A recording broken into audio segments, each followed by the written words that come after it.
So, Sarah, I just want to say we are here to talk about women who rock in the city of Houston, and you have been one of my idols since I read a Chronicle article about you. All right, was it 22, 20? How many years ago was it? So, Dessert Gallery, we were about to have our 24th birthday. 24th birthday. Yes. Chronicle came out with an article on you and your creation, the Dessert Gallery, which was here in the Galleria, and now you're at your main location is on Kirby Kirby and Richmond. And I thought, here you were, a successful businesswoman who just wanted to do her passion. And so you went from you went to law school, you were in the business world, but you loved baking. And you said, screw all of that, I'm going to follow my passion. And look at you today. And look at me now, me and my Phi Beta Kappa key. You are the Dessert Gallery queen. Tell us how this all started. Thank you. I appreciate that. You know, it's such an honor to be part of Houston history. I was just looking at the KUH, the information in the front about Come to Rice Hotel, KTRH. Yes. In y'all's history. But I'm a fifth generation Houstonian, so it's an especially big honor to be part of Houston history. I graduated from the University of Texas with a degree in sociology and computer science. And I was studying for the LSAT, and I was thinking, and I was working in a law firm, and I thought, you know, this just doesn't feel right. It doesn't feel fun. It doesn't feel inspiring. And, you know, I think I'm going to make some cookies. And I made some cookies, and I made some more cookies and some more cookies. And so I started my first company out of my parents' house.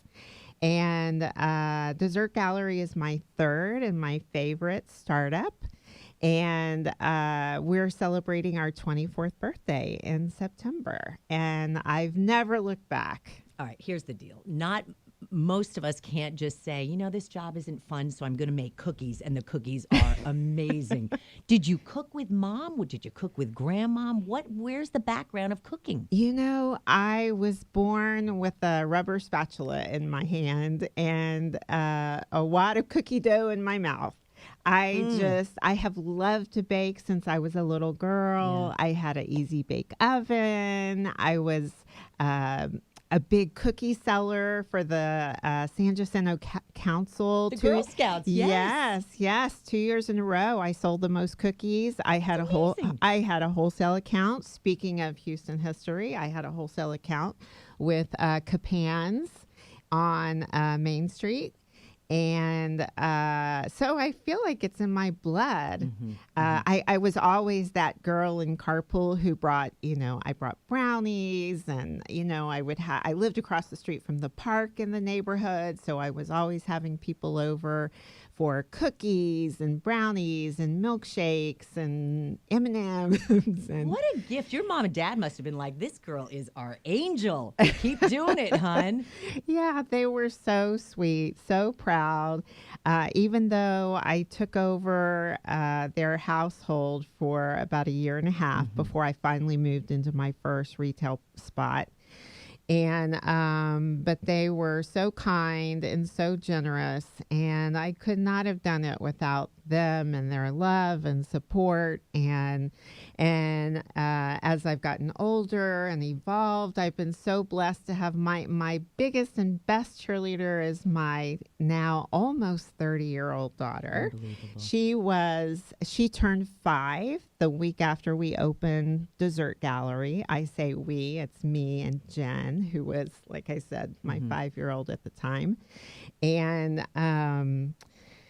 she's been by me every step of the way. She inspires me. And actually, 5 years ago, for our 20th birthday, almost 5 years ago, she was working for me. And she inspired me to do a brand refresh. Yeah. And we totally redid our brand. Now, her background, she studied Spanish and art history So in she had undergrad. some flair. Yeah, yeah. And so it's not like she went to business school or anything, but she grew up in two entrepreneurial homes and really has a sense, just like this gut instinct. And she drove that whole rebrand. I would love to take any credit whatsoever, but I really give it all to her. She sourced the graphic designer on the internet, and she was so resourceful as kids are at that, from her generation. And it was an incredible experience. She literally changed the face of Dessert Gallery. Incredible. And such an honor. And I'm so proud of her. I want to go back to you're studying to be a lawyer. You think you're going to take the LSAT. You say, this just isn't fun for me. So you're going to start your own business. What was it like then? You're venturing into a dessert restaurant. I can't see a bunch of successes across the board, and yet you're going to do it. Yeah. I don't know where I always say it's great to be 21 and to know absolutely nothing. Yeah, because you go for it. Exactly, because you don't know what to be scared of.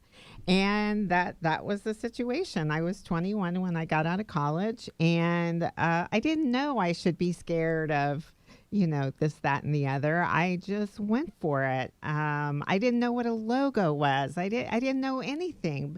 I didn't know how to create a gift box that looked like a briefcase that I filled with cookies, but somehow it just came to me like it was very instinctive. And I guess I do feel like I was always meant to be doing this. And it's not, for me, cookies and cakes and desserts, it's my way of sharing and love and compassion, and it's so much bigger than just the cookie that I just ate on my way over here.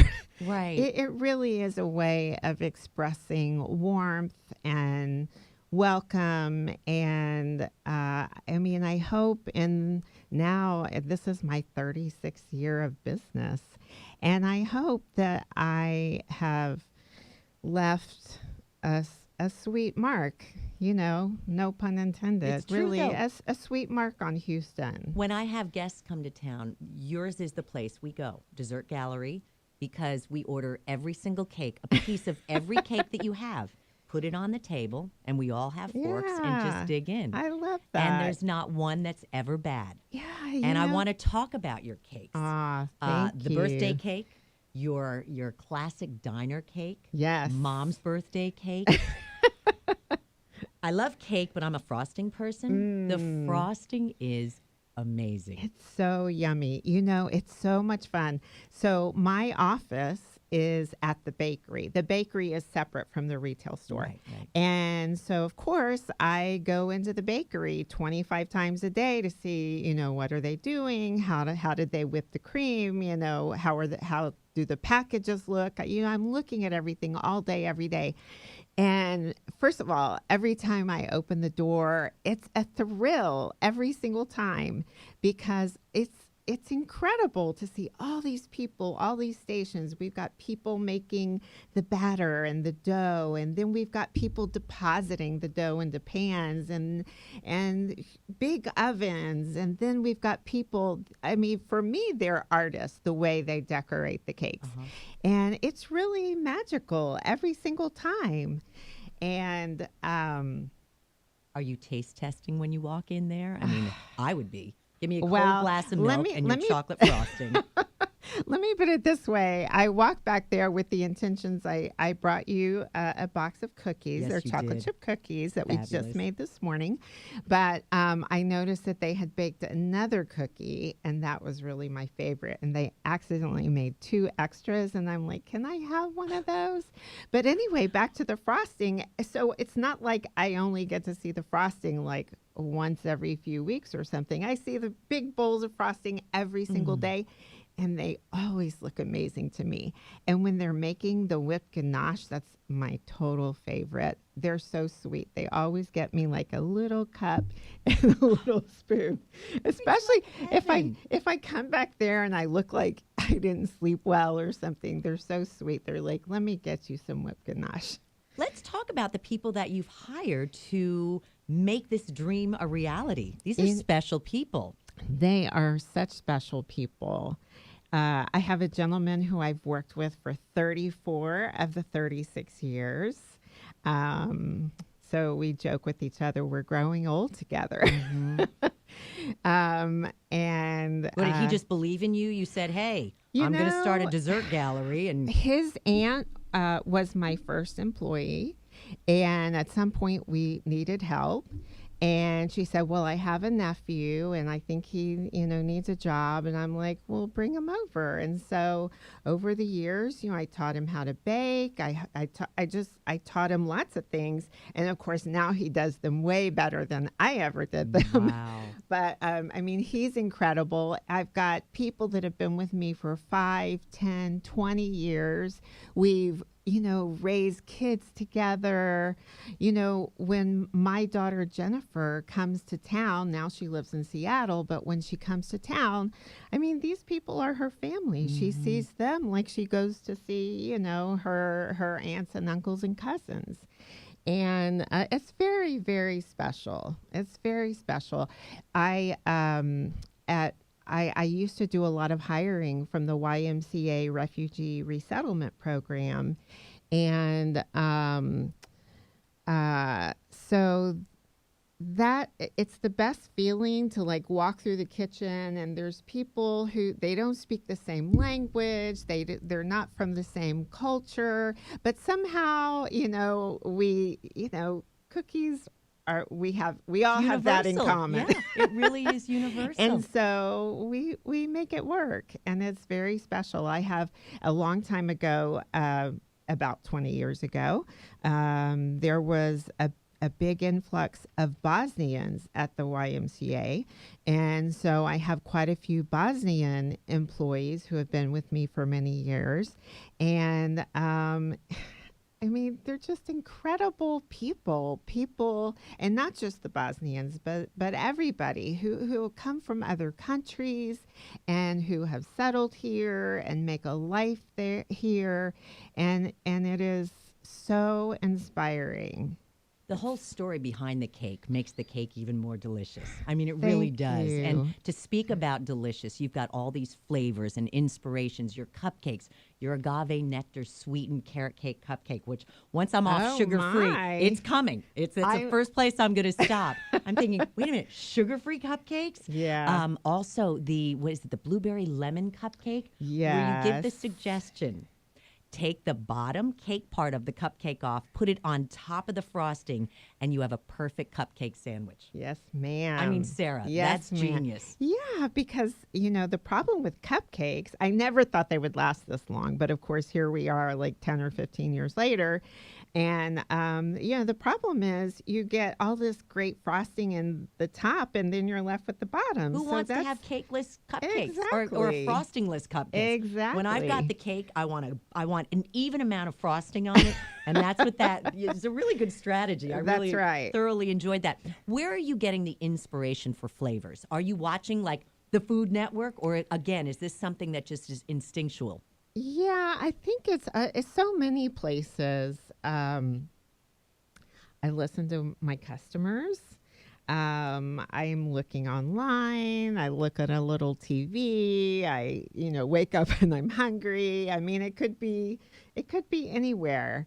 But I like mixing flavors and textures and what I mean by that is like I love creamy with a little bit of a crunch, with a little bit of a, I don't know, something else. And so we just try things and, wow, I love this icing. We got to try it with this cake. And amazing. And, at first the recipes were mine or things that I learned to make from my mother. And over the years, a lot of the recipes that we make now are sort of collaborations from, everybody in the The kitchen. superstars there. You Yeah, know, yeah. hey, my mom made this, but this is what my mom made. And Unbelievable. yeah, we put it all together. When I talk to people like you who have been so successful and just consistently and happy and loving your job, I always love to find out about daily habits. Do you have any quirky daily habits that you kind of like, oh, yeah, I am kind of weird in this, but this is how I get through my day and this is how I've survived this long? Anything like that for you, Sara? Well, when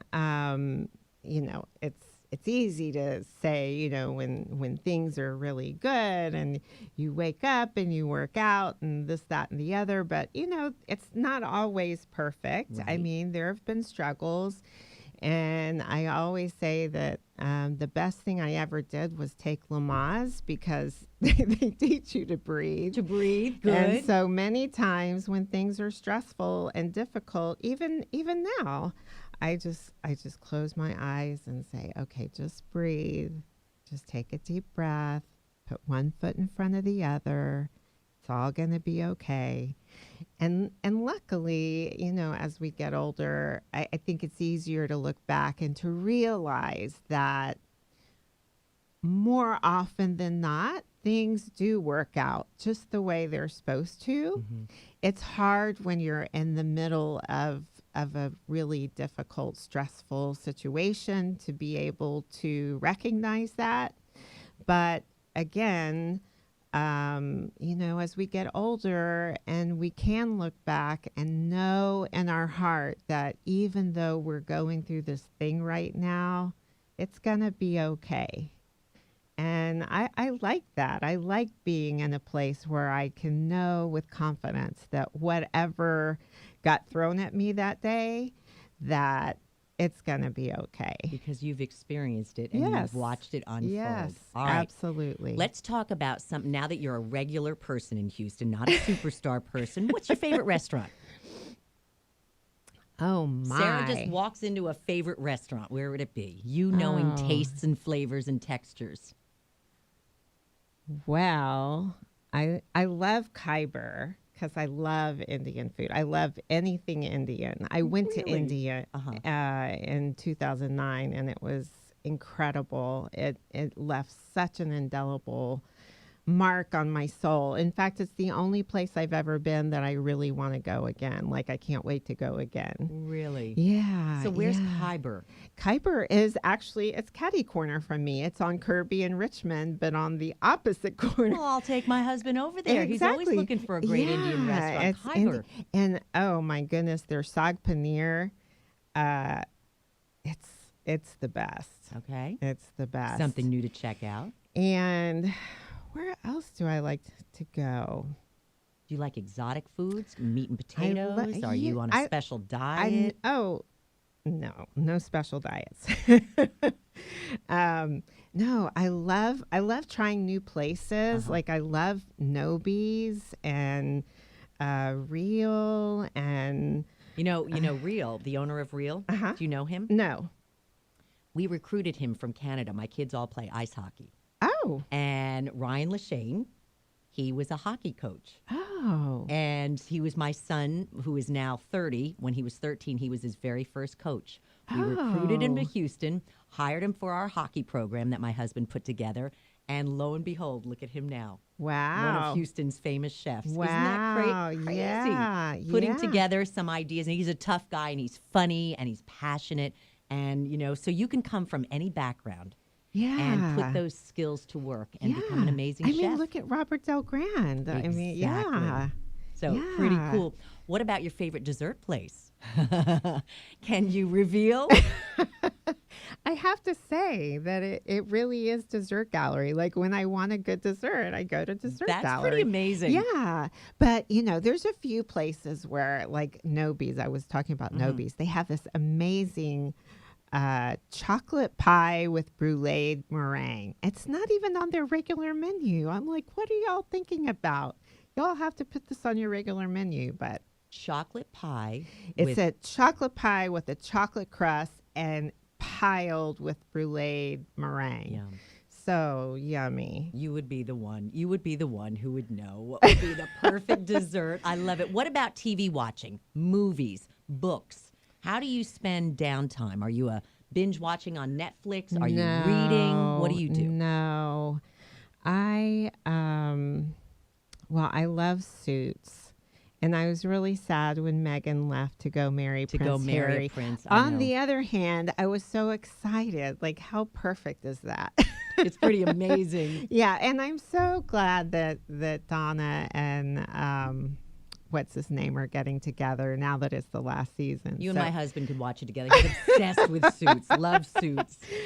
Sometimes it's too fast for me to even follow, but I thought it was really well done. You'd love Billions with Paul Giamatti then. You love Suits, you got to watch Billions. Okay. Yeah, and I love to read, and I like quiet things because, our world is so crazy and chaotic and fast. And, I used to love to listen to the news on the way into work, and now it's always so dreadful. A lot of times I just drive in silence because I don't want to hear one more piece of bad news. I don't want to, just quiet, peace, just quiet. If there are a lot of young people listening and want to maybe do something that you've done and venture out there and go for it, what advice do you have? Like, what advice did you have for your daughter? What advice do you have for people who might come to you and say, Sarah, how do I do this? So I'll tell you exactly what I told my daughter, which is follow your passion. We, in the world we live in today, the reality is we spend most of our lives at work. And if you don't love work, you will not love anything else. You can't spend most of your life being, oh God, I hate this. I don't like the people I work with. I hate this career path. You can't walk around with that and then go out and have a good, fulfilling life. So I've always told her to follow her passion, what makes her heart beat fast, what gets her excited, because that's what she should be doing. Mm-hmm. And, that's what I believe. Mm-hmm. It will work for you. Yeah. So there's a lot of good to social media too. How do you use social media to kind of promote your business? What's been good for you? Well, of course, beautiful pictures of yummy desserts. That's easy. Good. But I like to think that we do a lot of good in the world. And, we let people know through social media. Like right now, we are in a partnership. We are giving 20% of our sheet cake sales to the Houston Food Bank. Excellent. Yeah, and we're doing a promotion. Our back to school promotion is always with Undies for Everyone. Oh, tell me about that. Undies for Everyone is a fantastic organization. Their belief is that every child should have fresh, clean, new underwear to start school. And that is what they do. They collect underwear and money for underwear from all over. And they make sure that kids in Texas and beyond are well clothed to start the new school year. And so we make these darling hand-decorated butter cookies for all kinds of occasions. But for this particular occasion, we have hand-decorated panties. And, I don't know what the boys wear. They're not the briefs or the boxers. Yeah, exactly. Thank you. So they're really cute. Last year, we did a bunch with, Wonder Woman and Batman, and they were so cute. Idea. And for every cookie we sell, we're going to donate a pair of underwear to Undies for Everyone. I love that. I'd definitely be a part of that. Yeah. Definitely. So we're always trying to do good in the world as we're making good in the world. Awesome. The best way to do it is just get in your car, drive to Kirby at Richmond. You'll see Dessert Gallery right there. Right. And honestly, go in, look at 3-4 of those delicious cakes or pies or cupcakes or cookies or brownies, and order a bunch of them. Put them on the table. Absolutely. And just share it with your friends. Absolutely. We used to have a saying at, it was on the wall of my original cafe. It goes like this: friendship is a delicate combination of admiration, trust, empathy, 2 forks, and 1 dessert. Oh, I love that. I love that, Sarah. I knew I would love to meet you. I was so excited when you agreed to be on this podcast. You are so sweet. You are the best. It is awesome. And once I'm off this sugar fast, God willing, my Army boy comes home safe and sound. You know, your place is the first place we're going to go. You are so sweet. So, I cannot love wait. that. Thank you love again that. for joining us. My We love you. pleasure. And thank you for providing such deliciousness and Thank sweetness you. for our city. Thank you. I appreciate it.